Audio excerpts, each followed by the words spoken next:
10 things you should quietly cut out of your life. Stoic wisdom. Let's be honest. Your life is full of things that do nothing but drain you. They hold you back, waste your energy, and steal your peace. But have you ever asked yourself why you're still holding on to them? Sometimes the most powerful act of rebellion isn't making noise. It's letting go quietly. Toxic relationships? Gone. Self-destructive habits? Out. And no, you don't need to make a big scene or ask for anyone's permission. Today I'm going to show you how to follow one of the core teachings of Stoic philosophy.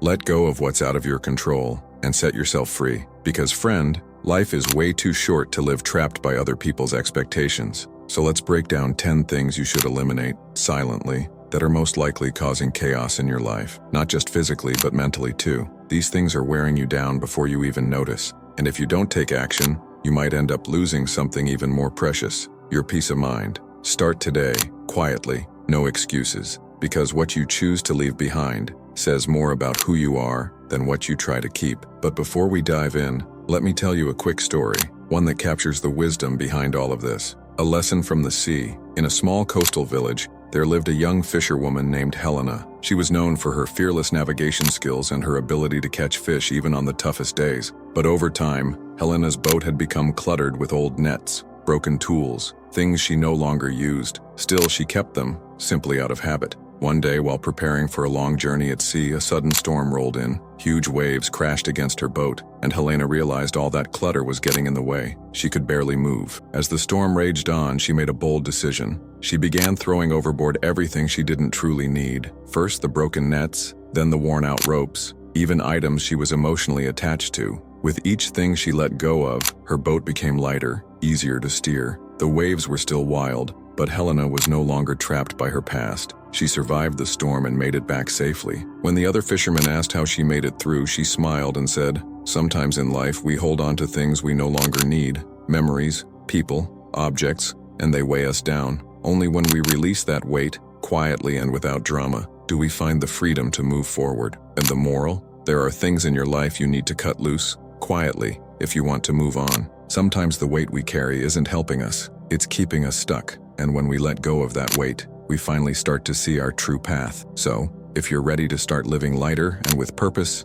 let's begin. But real quick, if this kind of content resonates with you, hit that subscribe button and turn on notifications so you don't miss the next episodes. 1. The fear of what others think. Have you ever stopped to ask yourself how many of your decisions are based on fear, not of failure, but of judgment? That quiet, nagging fear of being watched, of being talked about, living like you're on a stage, constantly trying to meet silent expectations. But here's the truth. Most people aren't even paying attention to you. They're too busy battling their own insecurities. Still, you hold back. You play small. That fear becomes a parasite, feeding off your dreams, whispering doubt every time you think about stepping outside the norm. What will people think? That one question changes your course, over and over. We waste so much time worrying about the opinions of people who, honestly, don't matter. People who aren't living your life but somehow get a say in how you live it. You end up wearing a mask, at work, with friends, even on social media. But what about the real you? Sometimes fear shows up in disguise. It sounds like, now's not the right time, or maybe I'm not ready. But really, that's still the fear talking. To break free from this, we need a Stoic mindset. You can't control what people think, but you can control how much power you give those thoughts. Start making choices that make you proud, not just ones that keep other people comfortable. And start small. Say no to things you don't want to do. Say yes to something you've always wanted but were afraid to try. Will it be easy? Nope. Some days that fear will feel overwhelming, but every time you give into it, you lose a piece of yourself. It's like a slow, quiet death of your true self. Don't wait for permission. Don't explain yourself. Let go, quietly, of anything that isn't you. Because in the end, the only opinion that truly matters is your own. You know, the Stoics had this powerful idea. Don't stress about things you can't control. And that includes people. You can't control how others behave, but you can decide whether or not they deserve space in your life. Sounds simple, right? But here's the hard part, doing that quietly. Now don't get me wrong, this isn't about silent revenge or trying to feel superior. It's about making a calm, conscious decision not to feed a connection that drains you. Think about it. You don't need a dramatic exit to walk away from something that no longer serves you. You don't have to announce that you're detoxing from people. Just stop watering a plant that no longer blooms. Do it gently. Let it go, knowing it's no longer part of your garden, and that's okay. The plant goes its way, and you go yours. Ever spent time with someone close and afterward you felt completely drained? It's not that they're a bad person. Their energy just doesn't match yours anymore. That's where awareness comes in. Listen to your body. Pay attention to your mind. If spending time with someone feels like running an emotional marathon, you might be stuck in a toxic bond. And that's where the silent strategy kicks in. Slowly back off. Stop chasing contact. Don't make a scene. Just become unavailable. It's freeing. Not because you're shutting people out, but because you're finally prioritizing your peace. Sometimes self-love doesn't mean saying no out loud. It's whispering enough to yourself. Wondering how to spot these relationships? It's simple. If just seeing their name pop up makes your stomach drop, if hanging out with them leaves you more tired than a full work week, if you're always the one giving and never receiving, then you already have your answer. No need for speeches or drama. Just take a step back,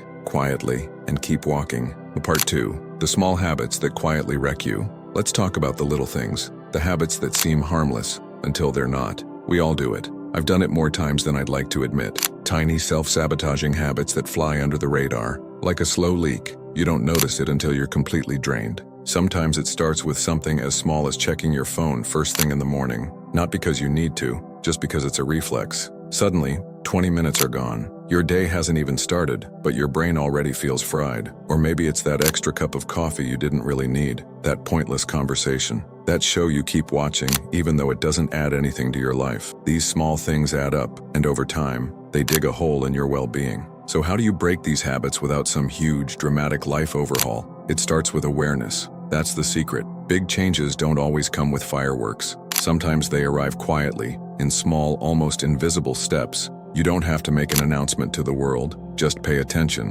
When you catch yourself reaching for your phone out of habit, pause. No need to throw it out the window, though that might feel satisfying. Just set it aside. Take a breath, stretch, do anything else. About to pour another coffee? Ask yourself, do I actually need this or is it just habit? Breaking bad habits isn't about becoming perfect overnight. It's about being consistent, even if the steps are tiny, like water smoothing a rock, day by day. And if one day you feel like nothing's changing, remember this: small efforts over time build something big. You might not see the results right away, but it's like planting a seed. Quietly, it grows. And one day, without fanfare, it becomes a tree. So the next time you notice a habit that's doing more harm than good, don't make a scene. Just release it. One breath, one choice at a time. Part 3.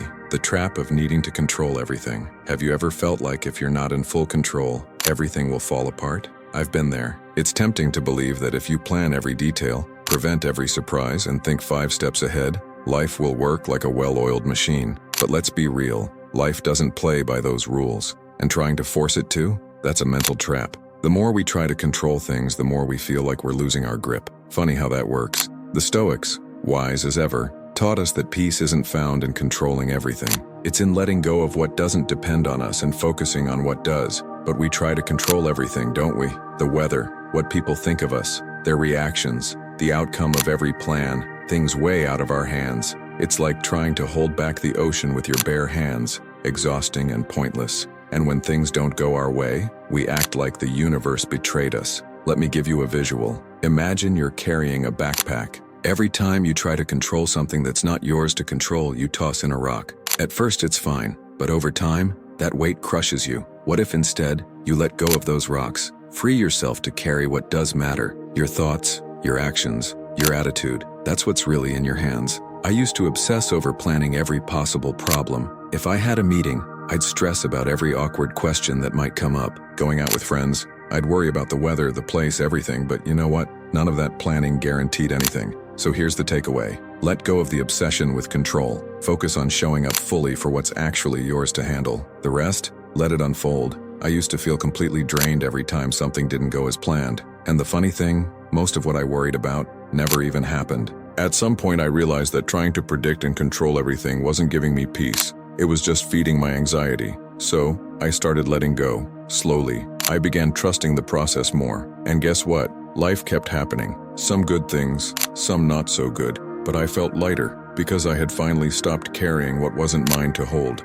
Trusting life isn't about being passive or careless. It's about maturity. It's about accepting that some things are just out of our hands and that's okay. Quietly, I dropped the urge to control it all. I made space for surprises, for the unexpected, for things beyond my reach. That doesn't mean giving up. It means releasing the weight of what I can't control and focusing on what I can. And that, my friend, is freedom. Like Marcus Aurelius wrote in his Meditations, true power lies in being able to let go of what you cannot control. Yeah, the trap of unrealistic expectations. For a long time, I believed I had to be perfect. Nobody ever said it out loud, but I felt it in every compliment, every comparison, every silent look of approval. I thought success meant living up to everyone's expectations, and my own. What a lie, right? Trying to meet unrealistic expectations is like trying to fill a bottomless pit with a leaky bucket. You never finish. You're always tired. And in the end, all you're left with is a puddle of disappointment at your feet. And the saddest part, most of those expectations weren't even mine. They came from others, family, friends, society, and I just accepted them. Take a moment and ask yourself, how many times have you been upset over not reaching a goal that you never even wanted? We push ourselves to reach heights that if we fail, we feel worthless. If I'm not the best at my job, the perfect partner, the ideal child, who am I? It's like running a marathon with a backpack full of rocks. You get there maybe, but you're exhausted and broken. The Stoics had this figured out ages ago. They said, you can't control what others think of you. You can't force the universe to treat you fairly, but you can choose how you respond. So here's the key. Lower the bar that's crushing you. That doesn't mean settling. It means liberating yourself. Try this. Instead of saying, I have to do it perfectly, say, I'll do the best I can with what I have right now. That shift, it's simple, but it's powerful. You make room for mistakes, for growth, for peace. Another tip, stop telling everyone your plans. The more noise you make, the more expectations others place on your shoulders. So cut the noise. Drop what isn't yours. Let things flow. Letting go of expectations isn't giving up. It's wisdom. The need to always be right. Ever notice how some of us carry this deep need to always be right? Like every conversation is a battleground, and winning means proving a point. But here's the truth. Most of the time, that battle isn't even with others. It's with ourselves. We cling to being right because we think our worth depends on it, but it's exhausting. We've been taught that having the right answer equals strength, that messing up means we're weak. Social media, meetings, family dinners, they all reinforce this. But let me tell you something. Sometimes, being right is the least important thing. You can't control how people see you, and trying to prove your value all the time just burns you out. Ask yourself, what do I actually win by always being right? An invisible medal? Most times, it's not worth the wait. Every forced argument, every opinion you try to push, it's like adding a stone to your backpack. Eventually, it gets so heavy you start asking, why am I so tired all the time? Here's why. You're carrying the weight of needing to prove something that has no real value. So next time you feel that urge to jump in, correct someone, or make your point, pause, take a deep breath, let go. Silence isn't defeat, it's freedom. It's like releasing a pen you've been gripping for hours. Let it drop. Feel the relief. You don't have to know everything. You don't need to have an opinion about everything. You're not competing in a wisdom contest. Learn to really listen, not to reply, but to understand. And when someone wants the last word, let them have it. Not every conversation needs a winner, because winning an argument isn't the same as having peace. You know, we live in a time where silence feels like a luxury, but maybe it's not as out of reach as we think. The first step is figuring out what's actually stealing your attention. Because believe it or not, there are things you can and should let go of quietly. No big announcements, no drama, just let them go. Let's be honest. Digital chaos doesn't just disappear when you close an app. That's like trying to put out a fire with a cup of water. If you really want peace, you need to be bold. Just like the Stoics, who knew that inner peace wasn't about controlling the world, but about mastering your response to it. So what should you quietly remove from your life? First, social media. Yeah, I know, it sounds cliche, but the more accounts you follow, the more noise you invite into your mind. You don't need to cut everything off, but ask yourself, do I really need to know what my cousin's friend's coworker had for lunch? Clean it up. Do a digital detox like you would clean out an old closet. Get rid of what doesn't serve you. Second, notifications. Why do we let our phones interrupt us every 2 minutes? Every buzz, every ping, it pulls your focus, drains your energy. Turn off all the non-essential alerts. At first, you might feel a little anxious, like you're missing something, but then you'll realize how good it feels to check your phone on your time, not its. Third, the fear of missing out. FOMO is the modern curse. We're always afraid we'll miss something important if we're not constantly online. But here's the truth. What really matters is probably happening right around you, in your relationships, your presence, the little moments you overlook while chasing the next viral trend. Let go of the need to be everywhere, all the time. Because the more you try to hold on to everything, the more you lose what's real. And when you finally silence that noise, something magical happens. You start to hear what actually matters. Digital silence is the first step to reconnecting with yourself, your ideas, your real priorities. That's where Stoic wisdom kicks in. You can't control the world, but you can choose how to respond to it. And when you cut the noise, everything else becomes clearer. My advice? Choose silence, not as an absence of sound, but as a powerful presence of what truly matters. Because that, in today's world, is the real luxury. Now let's talk about something deeper: negative thoughts. Have you ever noticed how they show up quietly? Like uninvited guests, they slip into your mind and suddenly they're running the place. Worse, sometimes we hand them the keys. But here's the thing: you can change the locks. These thoughts are often just old, destructive patterns. And over time, if you keep thinking them, you start to believe them and act on them. It's like planting a poisoned tree and wondering why the fruit's bitter. The Stoics remind us you can't control what happens, but you can control how you respond. Sounds simple, but in practice, not so much. We often let these patterns shape how we feel and act, when real freedom is in how we respond. So how do we start? With silence. You don't need to fight every bad thought. Just recognize it, name it, and stop feeding it. Think of it like a fly buzzing in the room. If you chase it, it just flies faster. Ignore it long enough, and it leaves on its own. Second, question your thoughts. Is it really true that everything's going wrong? Or are you just stuck in a loop? Often, it's just a distorted version of reality. And if there's even a hint of truth, great. Start looking for a solution instead of replaying the problem. Third, detach. Your thoughts aren't you. Just because a thought shows up doesn't mean it belongs. Treat it like a cloud in the sky, passing by. You stay grounded. Negative thoughts are just another thing you can release quietly. No need for a show, just patience, self-awareness, and a little bit of courage. Because at the end of the day, what you think shapes what you do, and what you do defines who you are. As Brian Tracy said, thoughts aren't facts, but if you believe them, they become your reality. Let's talk about clutter now, physical and mental. Ever wake up and feel like the world's just heavier? You look around and your space is a mess. Papers stacked, clothes piled, random stuff everywhere. And weirdly, your mind feels the same. Yeah, that's not a coincidence. Messy surroundings affect your mental clarity. It's exhausting, even if you don't realize it. Every object out of place, every paper you should have tossed weeks ago.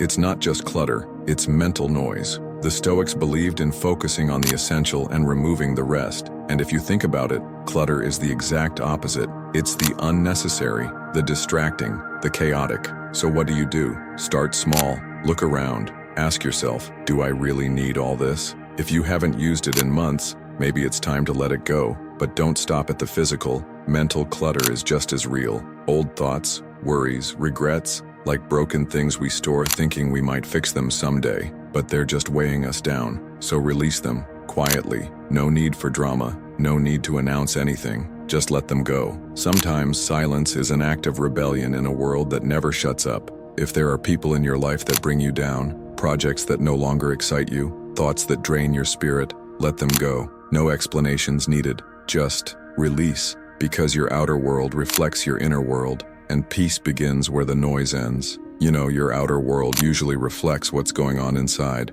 When you start to bring a little order to your surroundings, it's like your mind slowly begins to clear too. It's not magic, it's just how things work. Like when you clean out a drawer and suddenly feel lighter, because in the end, every item in its place is one less thing to worry about. Every object you let go of is a step toward a simpler, lighter life. The Stoics had it right. They didn't complicate their lives with stuff they didn't need. They focused on what truly mattered and let the rest go. Simple as that. Living in a world full of mental and physical clutter is like trying to find your way through a maze. But once you start removing what doesn't serve you, you realize the exit was always there. You just couldn't see it under all the noise. If you want peace of mind, start by organizing what's around you. Take your time. No need to rush or make a big deal out of it. Just keep at it. Your mind will thank you. Like Nelson Mandela said, when the noise fades, the essentials become clear. Now let's talk about something else that's draining you. Unnecessary comparisons. Be honest. How often do you catch yourself comparing your life to someone else's?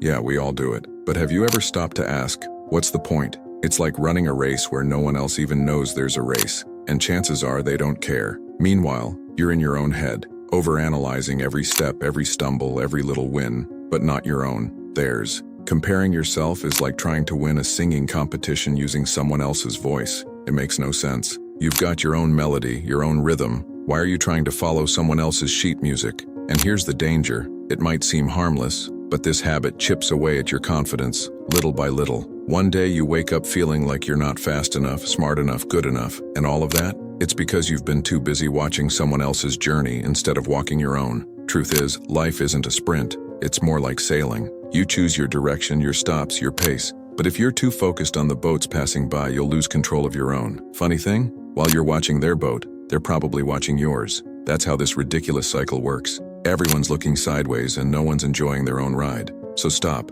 comparing, and do it quietly. Let that habit go like an old shirt you don't wear anymore. No one needs to know, but you'll feel the difference. Comparing yourself isn't just pointless. It's a betrayal of who you are. It's like telling your inner self it's not enough, that you need to be someone else to be worth something. But really, that thinking doesn't make any sense. The Stoics used to say, the only valid comparison is with who you were yesterday. So what do you do when that voice in your head starts comparing? Don't try to shut it up. Question it. Ask yourself, why this person? What's making me feel less than? And remember your wins. Pause. Reflect. Think about how far you've come. We often forget our own progress when we're constantly looking sideways. Another thing that helps? Gratitude. Yeah, I know, sounds cliche, but it works. Be thankful for what you have, what you've achieved, and who you are. When your attention shifts to what's already in your life, rather than what's missing or what others seem to have, something inside you changes. The weight of comparison starts to lift, and suddenly, the only path that matters is yours. Life is way too short to waste on some imaginary competition. Comparing yourself just keeps you distracted from what really matters. Living your life, at your pace, on your terms. And when you finally start doing that, you'll see how freeing it is. Let me leave you with something that really helped me during tough times. When you stop seeing yourself through other people's eyes, you finally see who you truly are. I hope this message helped you in some way. And if you made it this far, congrats. It means you're serious about becoming a better version of yourself. If this video meant something to you, leave a comment. Don't know what to say? Just type gratitude, so I know you watched till the end. And if you haven't subscribed yet, now's the time. Join us. Stoicism has so much wisdom to offer, and this is just the beginning. I'll leave 2 more videos here, packed with Stoic insights, so you can keep learning. See you next time.